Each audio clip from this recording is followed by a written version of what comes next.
بسم اللہ الرحمن الرحیم۔ السلام علیکم پیارے بچوں، آج جو کہانی میں آپ کو سنانے جا رہی ہوں وہ ایک رحم دل عورت کی ہے۔ وہ اپنے شوہر کے ساتھ ایک خوشحال زندگی گزار رہی تھی، لیکن ایک دن اچانک حادثے میں اس کے شوہر کا انتقال ہو گیا۔ اب تو وہ عورت بہت پریشان ہوئی، کیونکہ اس کے گھر میں تو ایک ہی کمانے والا تھا۔ جو تھوڑی بہت جمع پونجی تھی اسے وہ اپنی ضروریات کے لیے خرچ کرتی رہی، اور کبھی بھی اپنے گھر آنے والے مہمانوں کو خالی ہاتھ نہ لوٹاتی، اور نہ ہی اپنے دروازے پر آنے والے کسی فقیر کو مایوس لوٹاتی۔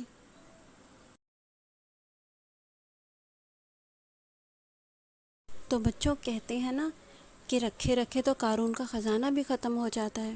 تو آہستہ آہستہ کرتے کرتے اس بیچاری عورت کی ساری جمع پونجی خرچ ہوتی چلی گئی، اور ایک وقت ایسا بھی آ گیا کہ اس کے پاس اگلے وقت کھانے کے بھی پیسے نہیں بچے۔ اب وہ تو بہت پریشان ہو۔ جب اس کے رشتہ داروں کو اس کی اس حالت کے بارے میں پتہ چلا تو انہوں نے اس کی تھوڑی بہت مدد کرنی شروع کر دی۔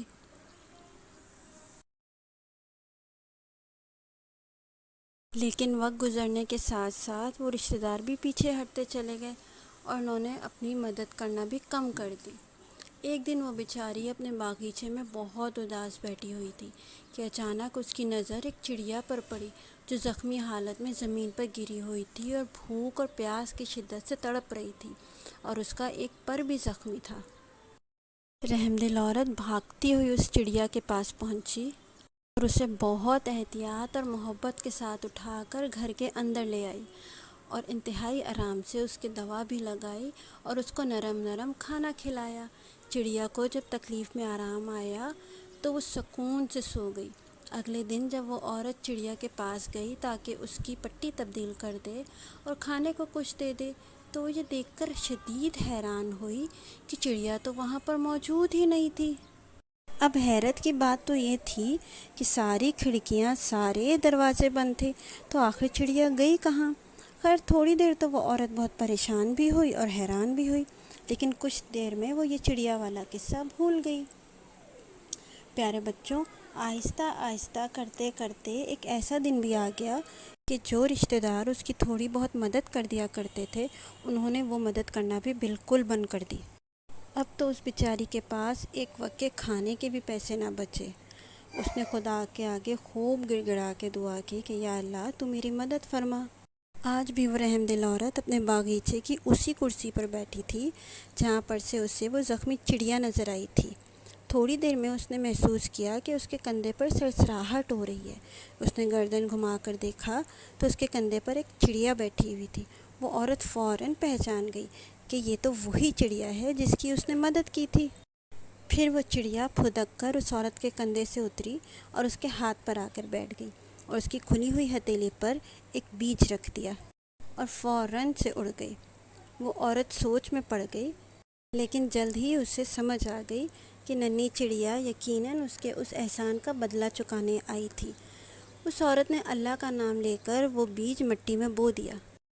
3 دن بعد اس کے دروازے پر دستک ہوئی۔ جب اس نے جا کر دروازہ کھولا تو سامنے ایک انتہائی غریب عورت کھڑی تھی، جس نے بہت بوسیدہ کپڑے پہنے ہوئے تھے، اور شکل سے ہی وہ بیچاری حالات کی ماری ہوئی لگ رہی تھی۔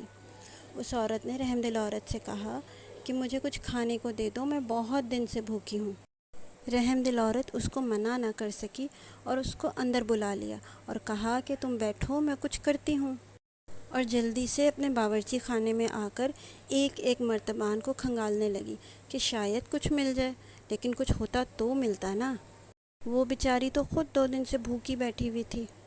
خیر، پھر وہ کچھ سوچ کر اپنے باغیچے میں آ گئی کہ ہو سکتا ہے کسی درخت پر یا کسی پودے پر کوئی پھل اگا ہو جس سے اس بیچاری غریب عورت کا کچھ بھلا ہو جائے۔ یہاں آ کر وہ کیا دیکھتی ہے کہ جس جگہ اس نے چڑیا کا دیا ہوا بیج بویا تھا، وہاں پر ایک بہت بڑا سا تربوز رکھا ہوا ہے۔ عورت کو بے حد حیرت ہوئی کہ آخر 3 دن میں کوئی پودا اتنا بڑا کیسے ہو سکتا ہے، اور اسے پتہ بھی نہ چلا۔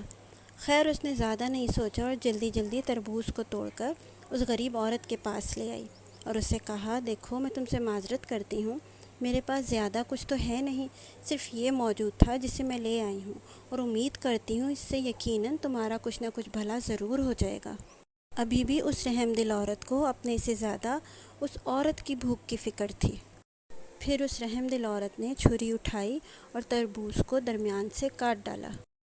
وہ عورت حیران ہی رہ گئی کہ تربوز کے اندر سے تربوز نکلنے کے بجائے مختلف رنگوں کے ہیرے جواہرات نکل کر اس کی میز پر پھیل گئے تھے۔ رحم دل عورت سخت پریشان تھی کہ یا اللہ، یہ کیا ماجرا ہے کہ چڑیا کے دیے ہوئے بیج سے یہ کیا نکل آیا۔ پھر جیسے ہی اس رحم دل عورت نے اس غریب عورت کی طرف دیکھا تو اب کہ تو وہ مزید حیران ہوئی کہ وہاں پر تو وہ غریب عورت تھی ہی نہیں۔ اس کا حلیہ تو بالکل بدل چکا تھا۔ اب وہ ایک صاف ستھرے سنہری رنگ کے چمکتے ہوئے لباس میں تھی اور اس کی پشت پر 2 پر بھی تھے، جو کہ آپ کو اچھے سے پتہ ہے کہ یہ تو پریوں کی نشانی ہوتی ہے، اور اس کے سر پر ایک نازک سا تاج بھی تھا۔ عورت نے پری سے پوچھا کہ آخر کار یہ سب کیا ماجرا ہے؟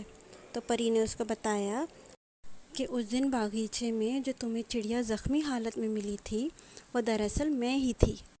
میں پرستان کے ایک شاہی کام سے دنیا میں آئی تھی تو ایک ظالم جن نے مجھ پر حملہ کر دیا اور مجھے شدید زخمی بھی کر دیا، اور اتنا کہ شاید میں مر ہی جاتی، لیکن اللہ کو میری زندگی منظور تھی اور اس نے تمہیں میری مدد کے لیے بھیج دیا، اور تم نے بغیر کسی لالچ کے میرا بہت اچھے سے دھیان رکھا اور میری خدمت بھی کی، اور تمہارے پاس جو کچھ موجود تھا تم نے انتہائی کھلے دل سے مجھے کھانے کو بھی دیا۔ میں تمہاری اس رحم دلی سے بے انتہا متاثر ہوئی، اس لیے میں چاہتی ہوں کہ تمہارے لیے کچھ ایسا کر دوں کہ تمہاری آئندہ کی زندگی انتہائی آرام کے ساتھ گزرے۔ اس لیے اس پودے میں ہر سال ایک اسی طرح کا تربوز اگا کرے گا جو کہ ہیروں سے اور قیمتی موتیوں سے بھرا ہوا ہوگا۔ اس سے تم اپنی ساری زندگی انتہائی عیش و آرام کے ساتھ گزار سکتی ہو۔ تو پیارے بچوں، آپ کو پتہ ہے کہ وہ عورت سب سے زیادہ کیا سوچ کر خوش ہو رہی تھی؟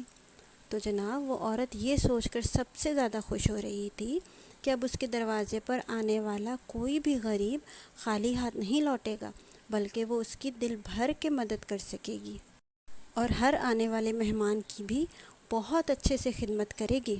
پیارے بچوں، اس کہانی سے ہمیں پتہ چلتا ہے کہ چھوٹی چھوٹی نیکیاں بھی اللہ ضائع نہیں جانے دیتا، اور اس کا پھل ہمیں کسی نہ کسی صورت میں دنیا میں بھی ملتا ہے اور آخرت میں بھی ملے گا انشاءاللہ۔ اسی لیے ہمارے پیارے نبی صلی اللہ علیہ وآلہ وسلم نے بھی چھوٹی سے چھوٹی نیکی کو بھی کمتر نہیں جانا، حتیٰ کہ انہوں نے کہا کہ آپ رستے میں سے اگر کسی جھاڑی کو ہٹا دیں، کانٹے کو ہٹا دیں، کسی پتھر کو ہٹا دیں تاکہ راہگیروں کو دقت نہ ہو گزرنے میں، تو یہ بھی ایک بہت بڑی نیکی ہے جس کے کرنے میں ہمیں کوئی محنت درکار نہیں ہوتی۔